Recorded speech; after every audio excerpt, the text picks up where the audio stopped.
Hello guys, welcome back to the channel.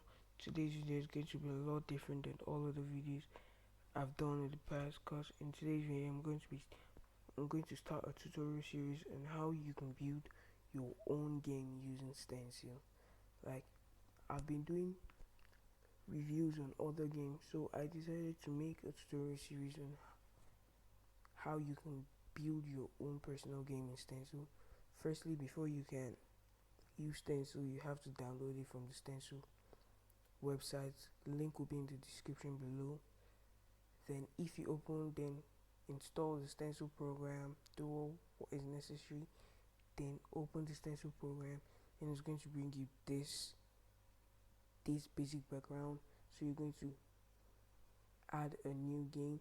The new game button is going to spawn right here at the middle of the screen, cause I've already installed games, so it will show here. But if there are no games in Stencyl, to show at the middle of the screen. So you just click it to add a new game. Then next, then we just have to name our game. So we're just going to name it basic game. Then we're going to hit the create button. Then all what you see here are just like everything our game needs. These are actor types, backgrounds, fonts, scenes, sound, title.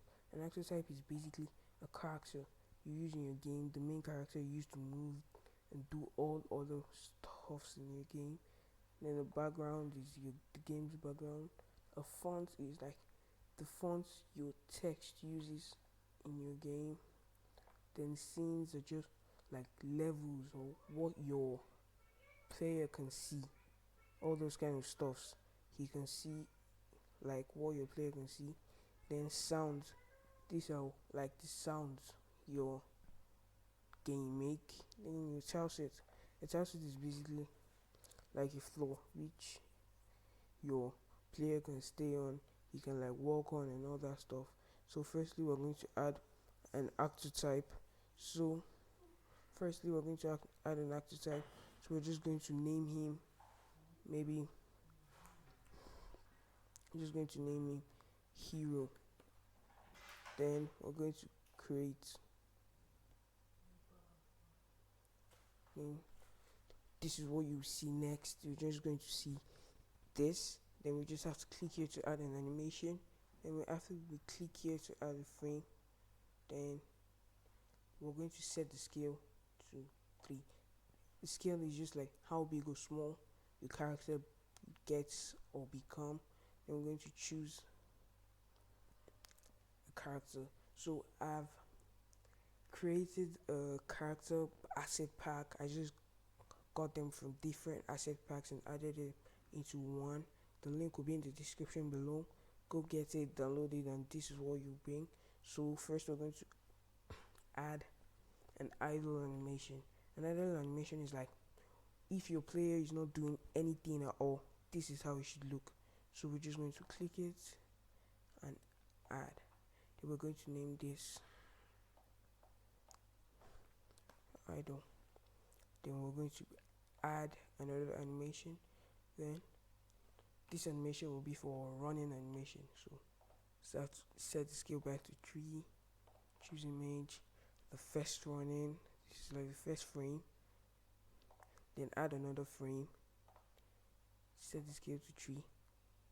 You add frames from this place here. This is where my cursor is, not here. This is just to add animations, but this right here is to add frames. So we're just going to add frame, another frame, then 3. Then this one. Then click it. Then add another frame, then here. As you guys can see, now it looks as if he's running, like if he's moving, this is how it's going to look. It looks like he's running and all the stuff.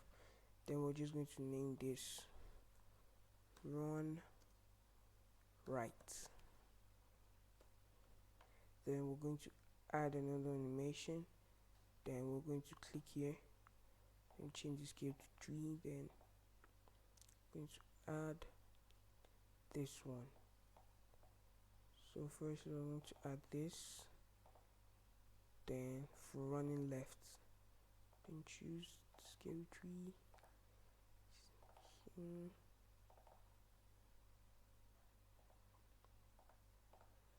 and click scale tree, then add. Now it looks like it's running left to the right and to the left, so we're just going to like set this to run left.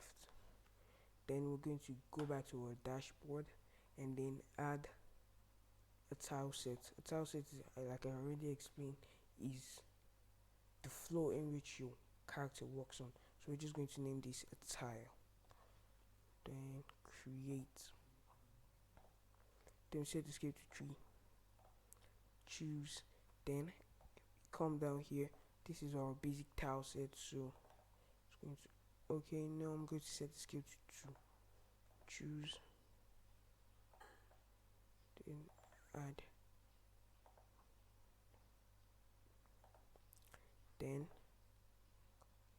set the scale to 2 again, then add this. Okay, now that we've added our tiles, then we're going to add a scene. A scene is basically what your player sees, the player of the game sees. So we're going to add a new scene. So we're just going to call this scene level 1. We're just going to leave the background color white. We create. Then it should bring out this. Then next thing we need to do is to add our tiles and actors to the scene. So firstly, have to click here, just click it and drag across the screen, or you can just click on one, then hold the shift and then go to wherever you want it to stop, then click it, then it will automatically fill it. Then go to the next one, click shift, and boom. Then now we have to add our actor. So this is our main hero, so we're just going to add him right here. The next thing we need to do is to add physics to our level. This is like a basic platformer, so it should have like normal gravity of the real world.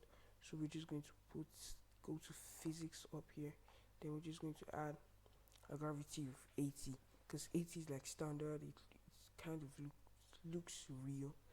Then after that, we're going to go back to our hero and then go to physics. Then you see here is affected by gravity. Yes. Can rotate. We have to switch this to no, because we don't want our characters to like rotate and all that stuff. Then appearance, then level 1, boom. That should be it. Then now we just have to like test the game way. Going to like move our player up a bit so you guys can see the gravity, how the gravity occurs. So to test scene,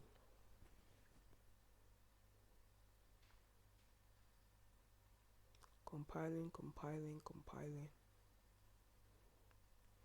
For the first time, this is going to take much time, maybe like minimum of 2 minutes. So to take about 2 minutes depending on your laptop speed and all that stuff.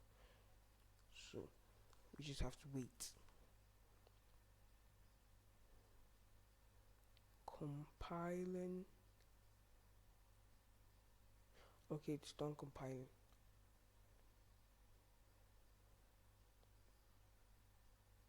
Now as you guys saw, our character like fell to the ground instantly when the game opened, so that looks like a good gravity.